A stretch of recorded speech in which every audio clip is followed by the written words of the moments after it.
In 1990, the Philippine film industry witnessed a collision of two massive worlds when the king of action, Fernando Poe Jr., and the megastar, Sharon Cuneta, shared the screen in Kahit Konting Pagtingin. This was a landmark production because it successfully deconstructed the invincible hero image of FPJ, replacing the smell of gunpowder with the sweetness of a burgeoning romance. It proved that King didn't always need a high-stakes vendetta to win over the masses. Sometimes all he needed was a shy smile and a leather jacket. The summary of this romantic action hybrid centers on Delphine, a man of humble means who works in the rugged, high-pressure environment of a slaughterhouse. He is the personification of the masa, hardworking, honest, and fiercely protective. His life takes a sharp turn when he is hired to protect Sharon, a woman from the upper echelons of society who is being hounded by predatory relatives and corporate enemies looking to seize her inheritance. The plot is a beautiful, slow-burn romance that uses the class divide as its primary obstacle. Delphine isn't just a bodyguard for Sharon's physical safety, he becomes a sanctuary for her spirit. The movie tracks their journey as they navigate the judgmental eyes of high society and the dangerous traps set by the villains, ultimately proving that dignity and love are not exclusive to any social class. What makes this film unique is how it handles the action. Instead of the typical one-man army carnage, the fights are motivated by chivalry. Delphine's fists only fly when Sharon's honor or safety is at risk, making the action sequences feel more intimate and purposeful. The narrative builds toward a climax where the provinciano grit of Delphine meets the sophisticated world of Sharon, resulting in a confrontation that is settled as much with character as it is with combat. It is a story about the power of a pagtingin, a simple look or regard that bridges the gap between a mansion and a slaughterhouse. The casting was a masterstroke of 90s cinema.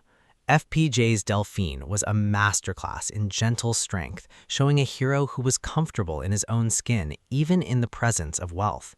Sharon Cuneta brought her legendary vulnerability and class to the role, creating a character that was relatable despite her riches. Their chemistry was so potent because it felt respectful. They represented the ideal Filipino man and woman. The film was further anchored by Paquito Diaz, who showcased his range by playing a character with more depth and humor than his usual ruthless villains, along with a solid supporting cast that made the world of the slaughterhouse and the boardroom feel lived in and real. Behind the scenes, the film was directed by Pablo Santiago, who was known for his ability to capture the humanity of FPJ. A major BTS detail was the cultural impact of the title track. The song Kahit Konting Pagtingin, performed by Sharon, became an anthem for the film and a massive hit on the airwaves, perfectly encapsulating the movie's theme of yearning and hidden affection. FPJ was reportedly very involved in the working man details of the film, ensuring that the scenes in the slaughterhouse felt authentic to the real-life laborers of the Philippines. Financially, the movie was a phenomenon. It wasn't just a hit, it was a record breaker that brought two different fan bases, the action-hungry men and the romance-loving women, into one theater. It became the highest-grossing film of 1990 and solidified the action-romance formula as a viable blockbuster strategy. Its earnings were so massive that it eventually led to a successful sequel, proving that the public couldn't get enough of the Delphine and Sharon pairing. In terms of awards and recognition, the film was a major contender during the awards season. It won several box office entertainment awards and received nominations from the FAMAS and FAP Awards for Best Actor, Best Actress, and Best Original Song. Critics praised the film for its wholesome and inspiring narrative, noting that it was a rare film that could make the audience cheer for a kiss as much as they cheered for a punch.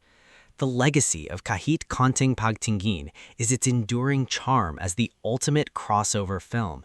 It remains a beloved piece of cinema that is frequently aired on television, a reminder of a time when the biggest stars in the country could make a simple story feel like an epic.